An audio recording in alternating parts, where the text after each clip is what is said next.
Comme en voiture, donc on commence par relever plaque d'immatriculation, numéro de série du véhicule. Pour proposer ce nouveau service en plus du contrôle automobile, Anthony Dana a dû effectuer une formation théorique et pratique de 35 heures.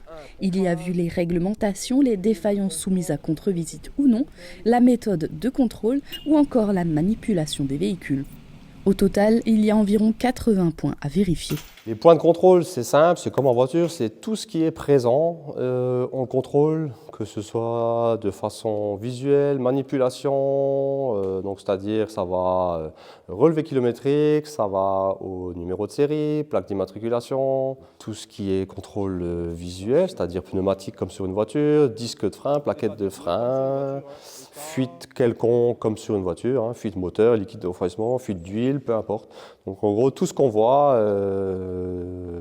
on contrôle. Pour effectuer les contrôles, sont nécessaires béquilles avant et arrière, cric, bloc roue avant, appareil anti-pollution ou encore potence pour sécuriser les véhicules.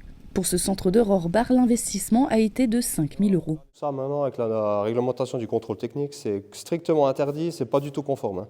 Donc tous ceux qui ont des clignotants intégrés, ça passe pas au contrôle. Minimum 17 cm entre les deux et 24 cm à l'avant.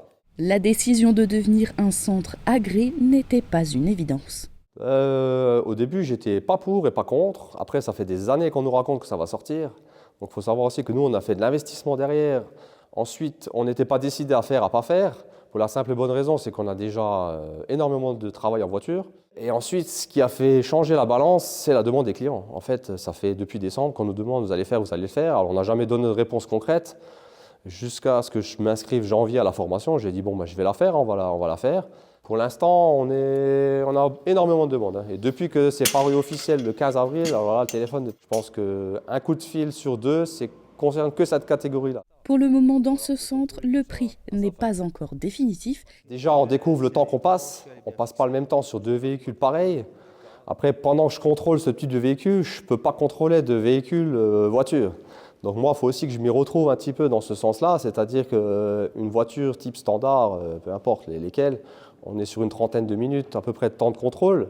Là, sur un deux roues, pour l'instant, on est plus sur une bonne vingtaine de minutes sur du tradi, mais dès qu'on a des véhicules un petit peu hors catégorie, on n'est pas loin de la demi-heure quand même.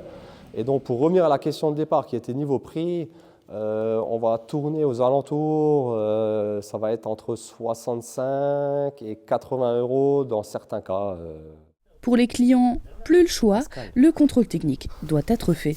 Je ne sais pas si c'est une bonne ou une mauvaise chose, mais maintenant il faut le faire, hein. C'est obligatoire à partir du 15. Donc on le fait, on n'a pas le choix, hein.